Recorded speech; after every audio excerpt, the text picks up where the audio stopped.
Hello everyone, scientific point of view के part 5 में आप सभी का स्वागत है। Let's start. Our approach to the problem of disease is even rational. रोग की परेशानी पर हमारा पहुंच बहुत ही कम तर्क पर आधारित होता है। I am not thinking of Christian scientist और स्पिरिचुअल हीरोज। मैं ईसाई वैज्ञानिकों या आत्माधिक गुरुओं के बारे में नहीं सोच रहा हूँ, but of the average man और woman who has a certain belief in the results of modern medicine. लेकिन उन सामान्य पुरुष और महिलाओं के बारे में सोच रहा हूँ जिन्हें आधुनिक दवाइयों के परिणामों पर विश्वास है, and even of a part of the medical profession itself, और चिकित्सा व्यवसाय के कुछ हिस्सों को भी।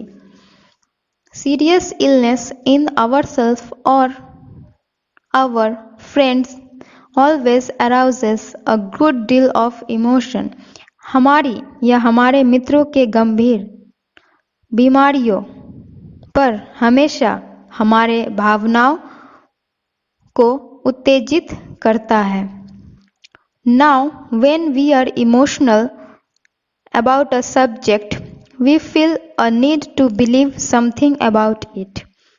अब हम जब किसी विषय पर भाविक होते हैं तो हम उनके विषय में कुछ विश्वास करने की ज़रूरत महसूस करते हैं। And we do not care very much whether our beliefs are rational. और हम सब इस बात पर ध्यान नहीं देते हैं कि हमारे विचार तर्कपूर्ण हैं। The pre Christian attitude to the disease was that it was a punishment from some deity for a sin, either of the sick person, his family.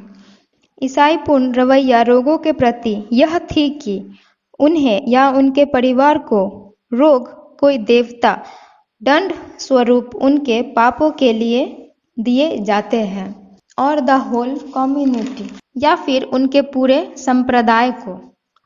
Jesus did not take this view.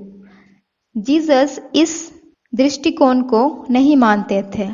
When asked concerning a man born blind, जब Jesus से पूछा गया कि यह आदमी अंधा क्यों पैदा हुआ है, who did sin this man, किसने यह पाप किया, इस आदमी ने, और हिज पेरेंट्स, या उसके माता पिता ने, that he was born blind, जिसके कारण वह अंधा पैदा हुआ।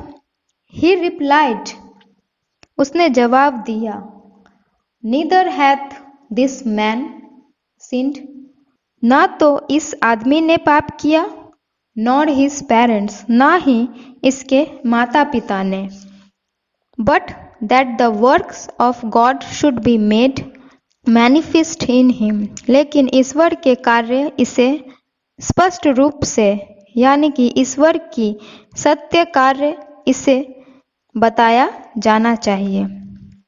This is not so unlike the attitude of the scientists who regard a case of disease as a manifestation of a natural law। यह उस वैज्ञानिक सोच के तरह नहीं है जो बीमारी को प्रकृति के नियम का प्रदर्शन मानता है, which can only be cured or prevented when research has revealed the working of the law in question। जिसका उपचार या उसे रोका तभी जा सकता है जब अनुसंधान ने उसके कार्य करने को दिखा दिया है। But many religious people still hold to the views which Jesus combated. लेकिन बहुत सी धार्मिक लोग जीसस के धार्मिक विचारों को मानते हैं जिन्हें जीसस ने स्थापना की थी। And those who believe themselves to be more enlightened are often in no better case.